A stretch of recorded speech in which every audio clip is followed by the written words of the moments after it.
Olá pessoal, tudo bem com vocês? Vamos continuar aqui com o assunto da geometria espacial, vendo agora dois prismas especiais. Um deles é o paralelepípedo e o outro é o hexaedro regular, que também é conhecido como cubo. Beleza? Dois sólidos aí muito cobrados, não só no Enem, mas também nos demais vestibulares. Beleza? Por isso preste bastante atenção, tenha uma excelente aula e vem comigo aqui.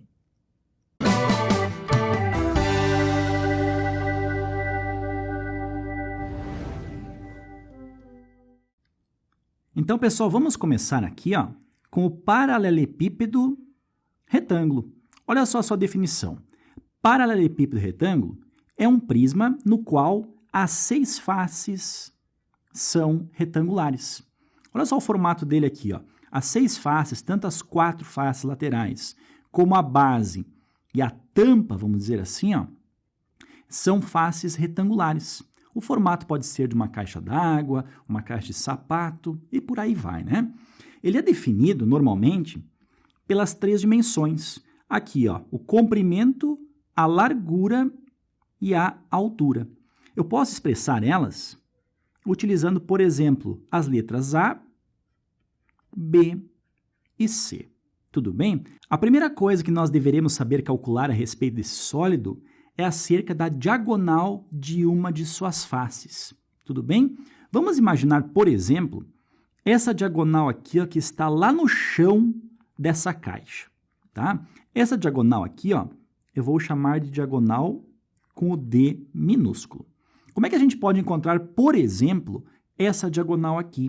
Nós poderemos fazer um teorema de Pitágoras, lembrando que nesse canto aqui, nós temos o ângulo de 90 graus sendo formado, aqui. Até eu posso desenhar aqui do ladinho, para que você identifique melhor os catetos e a hipotenusa, tá? Mais ou menos assim. Então, nós temos o seguinte, um cateto desse triângulo é o comprimento da caixa, o outro cateto do triângulo é a largura da caixa, que eu estou expressando pela letra B, enquanto que a diagonal da base é o D minúsculo. Então, colocando aqui o teorema de Pitágoras, nós vamos ter que a diagonal da base, de uma de suas faces, né, elevado ao quadrado, é igual a A quadrado mais o B quadrado, nesse caso aí. Tudo bem? Dessa forma aí, nós poderemos encontrar a diagonal de qualquer uma das 6 faces desse paralelepípedo. Agora é o seguinte, quando o examinador se referir à diagonal do paralelepípedo, nós temos aí 4 diagonais que cruzam o seu interior. Uma delas é essa aí que está aparecendo. Agora, como é que a gente faz para encontrar o comprimento dessa diagonal que está aí? Então, vem comigo aqui. Então, pessoal, olha só. Se entrar por esse vértice aqui, irá sair por esse vértice aqui. Existem outras 3 diagonais, tá, no interior desse sólido. Beleza? Como é que eu faço, por exemplo, para encontrar o comprimento dessa diagonal aí que eu vou chamar com D maiúsculo? A gente pode fazer o teorema de Pitágoras através da geração desse triângulo retângulo que você está vendo. Olha só, um dos seus catetos é a diagonal da base, o outro cateto aqui é a altura desse sólido, que nada mais é do que o C.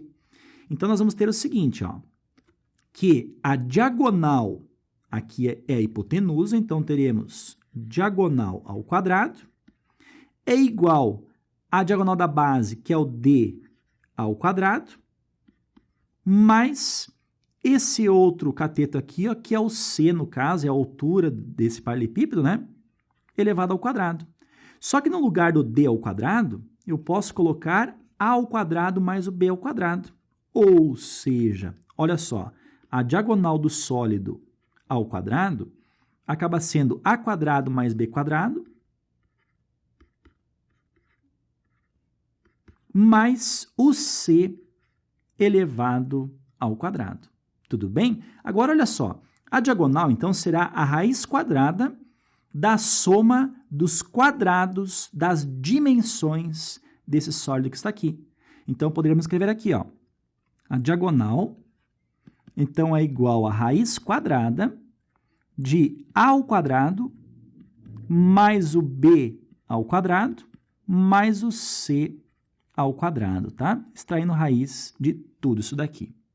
Agora, em relação à área total, como é que a gente faz para encontrar a área total desse sólido? Olha só, por exemplo, esse retângulo aqui, ó, lateral direito desse paralelepípedo, para encontrar a área dele, é simplesmente fazer o B vezes o C. Concorda comigo? Então, essa área aqui, ó, é o B vezes o C.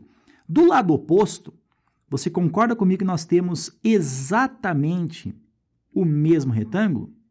Ou seja, essa área aqui, ó, ela também é o B vezes o C. Então, o que acontece? Nesse sólido aqui, eu tenho duas faces com área B vezes C. A tampa da caixa aqui não seria A vezes o B? Então, nós temos a tampa e o fundo da caixa. Duas faces A vezes B. E a frente da caixa aqui, ó, é A vezes o C. Então, nós temos duas faces também A vezes o C. Dessa forma, a gente pode dizer o seguinte, ó, que a área total desse sólido é dado por 2AB mais 2BC mais o 2AC. Tudo bem? Agora, em relação ao seu volume, isso aqui é um prisma. E a fórmula do volume de qualquer prisma é sempre a área da base, que nesse caso é A vezes B, multiplicado pela altura, que nesse caso é o C. Ou seja, pessoal, o volume de qualquer paralelepípedo retângulo é dado por A vezes B vezes C, ou seja, a multiplicação das suas dimensões. Ok? Certo, então, pessoal, vamos fazer agora uma questão que envolve aí o paralelepípedo para colocar em prática aí esse formulário que nós acabamos de ver. Beleza? Vem comigo aqui. Olha só o que diz essa questão da Universidade Federal de Pernambuco. Diz o seguinte: uma fábrica de embalagens confecciona caixas na forma de paralelepípedos reto-retângulos com base, olha só, quadrada. Pretende-se confeccionar caixas com volume 19% menor que o das caixas anteriores, mantendo-se a mesma altura da embalagem e diminuindo-se o lado da base, que no caso é quadrada, né? De qual percentual se deve reduzir o lado da base? Então, vamos imaginar o seguinte, ó. Nós temos, por exemplo, um paralelepípedo de base quadrada, tá? Mais ou menos, tá, pessoal? Vamos desenhar assim, ó. Tá? E esse paralelepípedo, ele sofrerá uma diminuição na aresta da base, tá? Porque ele diz aqui, ó, mantendo-se a mesma altura. Então, mais ou menos, ó, nós vamos ter a diminuição da aresta da base, mantendo-se a base quadrada, né? Então, nós temos mais ou menos assim. Então, o que acontece? Se a altura nesse primeiro paralelepípedo, esse aqui é o primeiro, esse aqui é o segundo, tá? No primeiro momento e segundo momento. No primeiro momento, a altura dele aqui, ó, por exemplo, é um certo valor A. Nesse aqui também continua sendo A. Agora, inicialmente aqui, ó, nós temos que o lado da base, por exemplo, é o X, e depois o lado da base passou a ser Y, como você pode ver aí. Tudo bem? Como nós teremos uma diminuição em 19% do seu volume, o que acontece? Olha só, 100% menos 19%, nós vamos ficar com 81%. Então, se essa caixa aqui, ó, tinha um volume que era 100%, essa nova caixa aqui terá um volume que é 81% em relação à caixa original. Concorda comigo? Então, nós poderemos equacionar assim, ó. O volume da caixa 2, ele é exatamente igual a 81%, olha só, vamos colocar em formato fracionário, 81%, que é a mesma coisa escrever 0,81, tudo bem? Mas para a conta, sim, é melhor deixar em fração, tá? Então, o volume da caixa 2 é igual a 81% do volume da caixa 1. Esse do volume da caixa 1, olha só, vamos colocar o vezes o volume da caixa 1. Beleza? Agora vamos substituir, olha só. O volume da caixa 2 é o volume dessa caixa, ou seja, é y vezes A. Lembra que é a multiplicação das 3 dimensões. Y vezes y é y elevado ao quadrado. E temos vezes o A.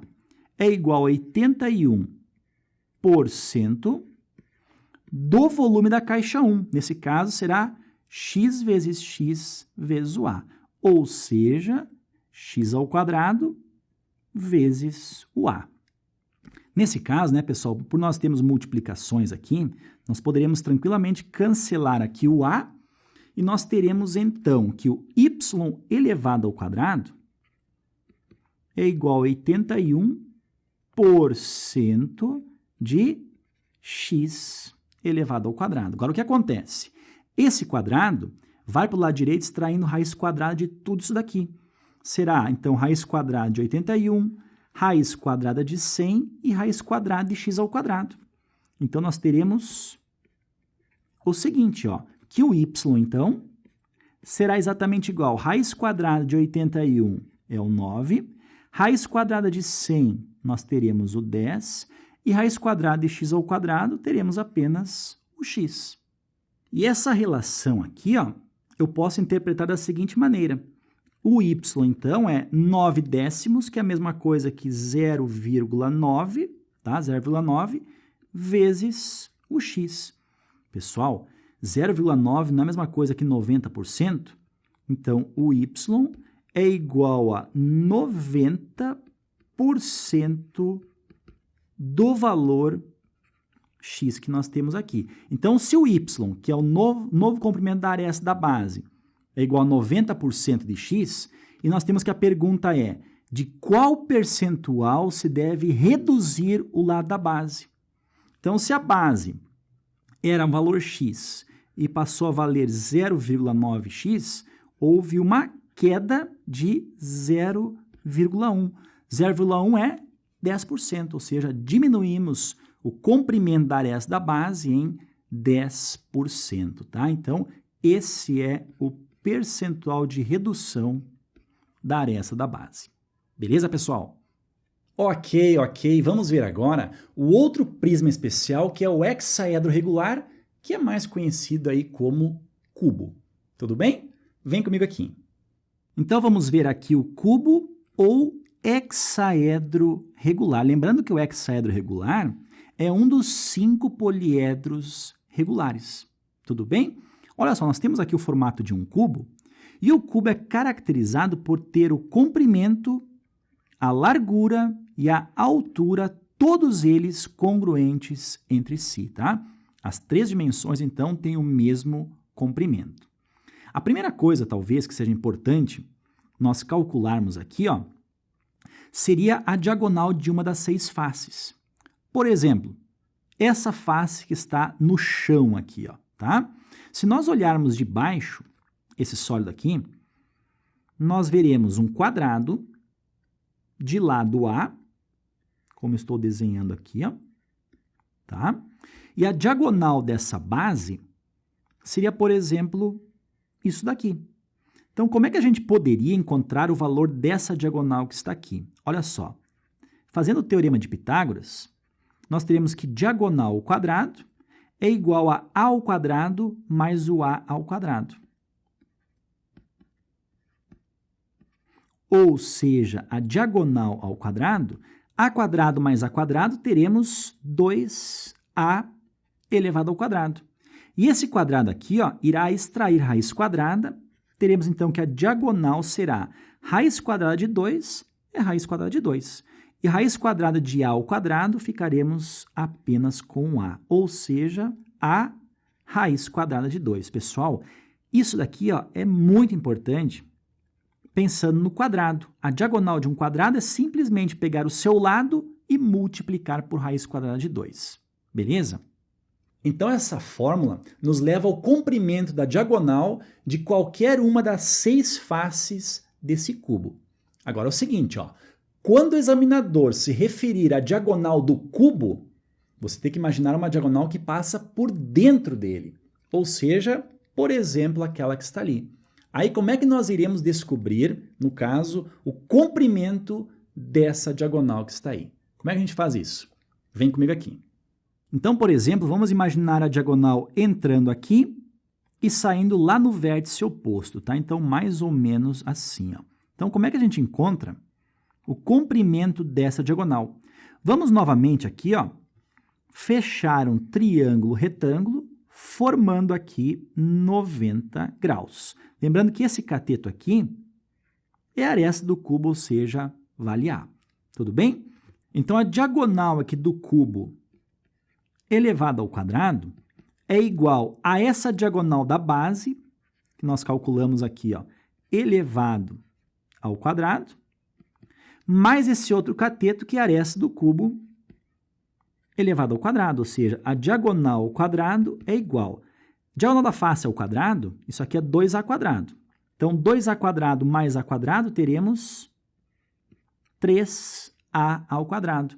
E esse quadrado extrai raiz quadrada, teremos então que a diagonal do cubo é a raiz quadrada de a quadrado, que é simplesmente o a, e teremos aqui raiz quadrada de 3. Tudo bem? Então, olha só, a diagonal do cubo nada mais é do que a raiz quadrada de 3. Beleza? Então, pessoal, a diagonal de um quadrado nada mais é do que lado raiz de 2 e a diagonal de um cubo é aresta raiz de 3. Tudo bem? Vamos ver agora a área total do cubo. Vem comigo aqui. Pessoal, pensando aqui na área total do cubo, é só nós imaginarmos que o cubo ele é formado por 6 faces quadradas. Por exemplo, essa face aqui, ó, tem lado A. Então, a área dessa face nada mais é do que A elevado ao quadrado. Concorda comigo? Então, dessa forma, a área total são 6 quadrados. Então, é simples que a área do cubo é 6A elevado ao quadrado. Tudo bem? Agora, em relação ao seu volume, nada mais é do que a multiplicação das 3 dimensões. A vezes o A, nós teremos o volume como sendo A elevado ao cubo. Beleza? Então, pessoal, para encerrarmos a aula, vamos fazer um exemplo que trata do hexaedro regular. Vem comigo aqui. Então, vamos resolver essa questão da Unicamp que diz o seguinte: ao serem retirados 128 litros de água de uma caixa da água de forma cúbica, o nível da água baixa 20 centímetros. Tudo bem? E nós temos aqui as perguntas. Olha só. Calcule o comprimento das arestas da referida caixa. E na letra B, calcule a capacidade em litros, tá? O volume dela em litros. Primeiramente, pessoal, eu vou desenhar aqui mais ou menos, tá, o formato dessa caixa cúbica. Claro que não é necessário que você desenhe para que você encontre a resposta, mas claro também que ajuda, né, na interpretação correta da questão. Então, mais ou menos, vamos imaginar aqui assim, ó, esta caixa. No item A, ele pergunta o comprimento das arestas. Então, tem uma altura A e a base é um quadrado de lado A. Tudo bem? Inicialmente, existe uma certa quantidade de água nessa caixa aí, tá? Mais ou menos, vamos imaginar que a água esteja aqui assim, tá? Aí o que acontece? Serão retirados aqui, ó, 128 litros. Então, irá sair aqui, ó, 128 litros de água. Consequentemente, a água irá baixar. Então, mais ou menos, vamos imaginar, ó, que o nível da água, ele veio até aqui assim, tá? Então, baixou toda essa coluna de água que eu estou grifando aqui, ó. Tudo bem? E a informação foi de que baixa 20 centímetros. Então, esse comprimento aqui, ó, esse nível de água que baixou é de 20 centímetros. Tudo bem? Olha só, algumas transformações que ajudariam na resolução dessa questão são as seguintes. A gente sabe que 1 centímetro cúbico é a mesma coisa que 1 ml, tá? Isso aqui irá ajudar, mas aqui eu irei utilizar aqui é essa transformação, que 1 litro, isso aqui é exatamente igual a 1 decímetro cúbico.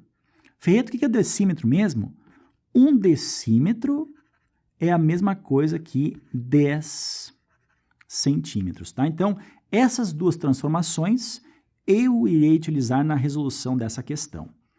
Então, olha só, se são retirados aqui, ó, 128 litros de água, na verdade são retirados, então, 128 decímetros cúbicos. Tudo bem? E se 1 decímetro equivale a 10 centímetros, então 20 centímetros é a mesma coisa que 2 decímetros.